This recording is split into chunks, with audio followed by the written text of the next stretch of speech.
Bw'abadde akyaddeko mu kampuni ya langi eya Plascon ennamanve okutta omukago okulambula n'okubuuza ku bakozi, Katikkiro wa Buganda Charles Peter Mayiga agogombodde abakozi mu kampuni eno ne mu zi kampuni endala okwetooloola eggwanga lyonna abakyazannyira mirimu gy'abakama baabwe nga bawuza tebinkwatako.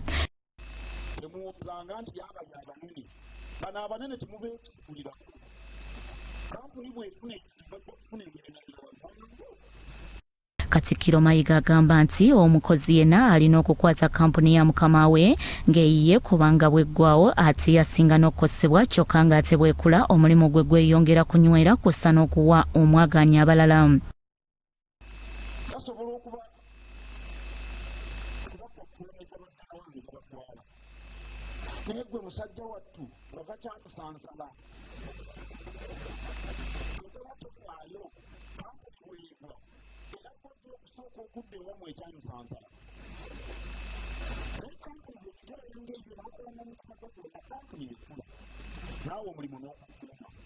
Ono era alaze n'obutali bumativu eri gavumenti ku ngeri y'amakubo agatuuka mu kampuni eno eya Plascon gye gafaananamu, kyokka nga ziwa omusolo mungi.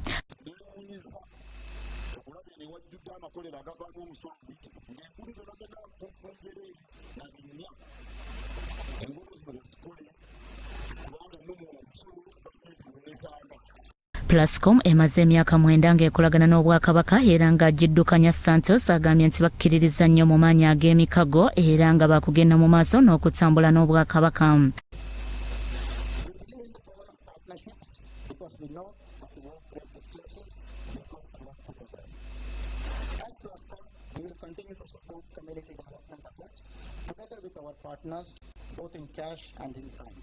Santos asiimye Ssaabasajja Kabaka Ronald Mwenda Mutebi owookubiri okwaniriza omugaana n'atali era kino kibawadde ennyenkizo naddala mu Buganda wano.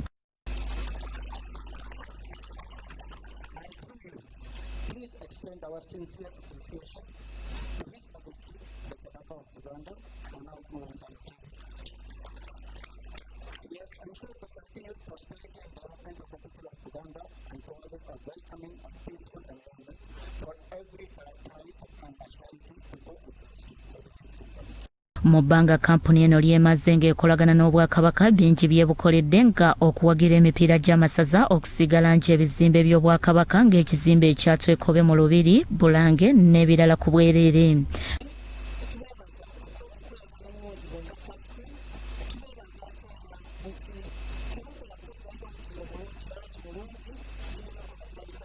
Bikusakiddwa Kayanja Emon Crystal TV Omunnyo.